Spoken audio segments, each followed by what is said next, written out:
Happy Monday, LIT2000 folks. It is week 4. We're entering week 4. And you should have received, if you turned it in, you should have received your feedback by now on the literary thoughts paper. So please make sure that you check that out. I believe it was in last week's walkthrough that I showed you how to access your grade on that. Couple notes on grading in general on those papers. Typically what I do is give you a audio feedback along with, of course, the rubric scores. It's very, very important that you review all of your feedback. So listen to my audio with the paper open, review the scores on the individual pieces of the rubric. And then if you have any questions about the grades, please send me a message in the inbox. Once a grade is assigned in Canvas, I will not be looking at the assignment again. So if you post a comment or a question after looking at the feedback right there in the assignment, I won't see it. So please, please, please make sure that if you have questions about grades, that you send me an inbox. That is private messaging. It is secure. You can ask any question you want about your grades in there. If you have questions about the assignment itself, especially if it's assignment that you haven't turned in yet, that's a great thing to use the Q&A discussion board for, because that way I can answer it and other students who might have the same question have the benefit of getting the answer to that as well. But for once a grade is entered, make sure that you go to the inbox to do any communications with me, because otherwise I will not see it. So there you go. All right, so let me go ahead and open the course as usual. And we're going to take a look at week 4. We're starting the poetry unit, as you know, and you've got a discussion board due this week. So let's go ahead and look at the schedule in the syllabus before going into the module. As I mentioned, it's week 4, so we're about a third of the way through, and we're in week 2 of the poetry unit. So wait a minute. So we should be on the poetry test. Let me double check something. Okay, well, we have a big, no, I have been grading those as they went. Okay, I'm sorry, it's Monday morning. I got panicked there for a minute that only 8 of you had done this discussion board, but I have been grading those as they come in this week. Oh my gosh. All right, I'm awake. Good morning. Let's just start this. Let's start this over. So we are in week 4, which means that this week you are going to be finishing mostly. Well, you still have a paper to write about poetry, but this week you're going to do the poetry test, and that's about it. All right. So in case you ever wondered if your instructors are actually human beings and not automatons, the answer to that is yes. Yes, we are. I don't think I showed you this, guys, but I'm not 100% sure. One of the things that I like to do when I'm taking an online course is, as I finish the week, when I'm completely done with everything related to that week, I like to make this smaller so that I don't have to scroll as far. Not a big deal, but it's just a little trick I like to use. Helps me stay organized too, because then it's like, okay, well, now I see where I am. So we have 2 weeks left of the poetry unit. This week, you're going to learn and read and take a test. And then next week, you're going to be writing a paper.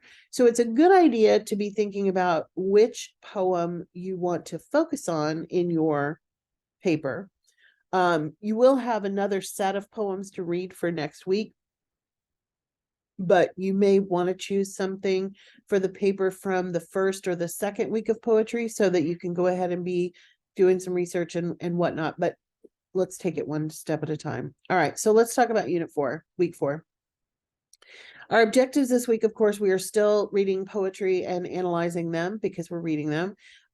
You're going to have an objective test over the concepts and terminology, and then you're going to begin, of course, planning for the paper. All right, so let's take a look at the materials and activities.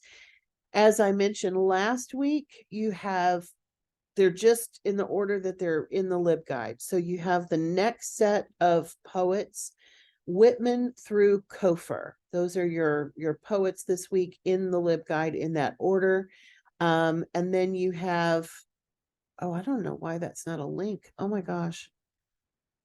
I'm just all discombobulated this week. Well, we will create that link before we leave.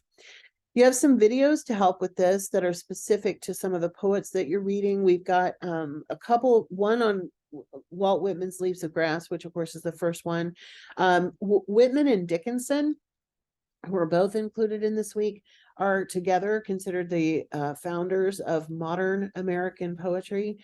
So we have that. And then we have some poets from, excuse me, from the Harlem Renaissance this week. So I've got a little video here for you to look at that as well. So this week you're going to be taking the poetry test. And as long as you've been doing what you need to do, you're going to be fine. You only get one attempt at it because it's a test.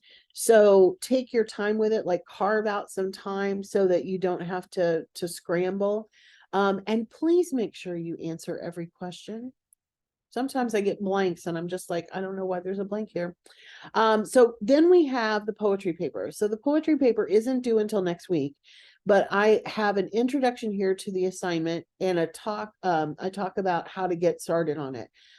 So I'm not going to show this video to you now. You should watch this video. It's in the materials. But the sooner you have it ready, the more time, of course, that you will be able to ask me questions and get some additional help, of course, from the Learning Center or library if you need it. So really, you only have the one assignment this week, but you do have several poets and poems to read, and make sure that you view all the videos, especially this one, okay? And then, of course, when you're ready, you will take the test.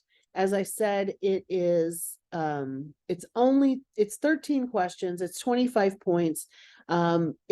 It's mostly true, false, and multiple choice. But if you have a question that says short answer, make sure you write a fully developed paragraph, and take your time with it.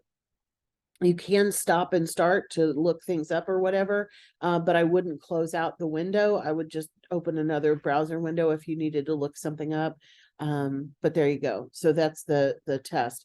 Now I am going to fix the link to the LibGuide for you because that should not a link. I'm going to grab the link here.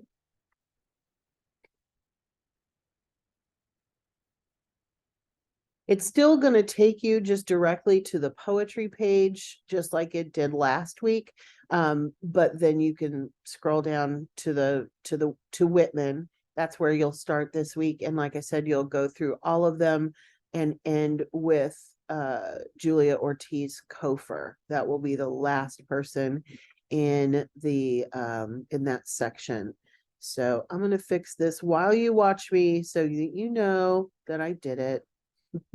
Accountability, always a good thing. Where'd it go? There it is. And that is all you need to know for this week. If you have questions, of course, please reach out. I'm available. And if you especially have questions on the feedback from your recent paper, make sure you send those to me in the inbox, as I mentioned earlier. If I don't talk to you between now and then, I will see you next Monday for our week 5 walkthrough. So reach out if you've got questions, and happy poetry reading.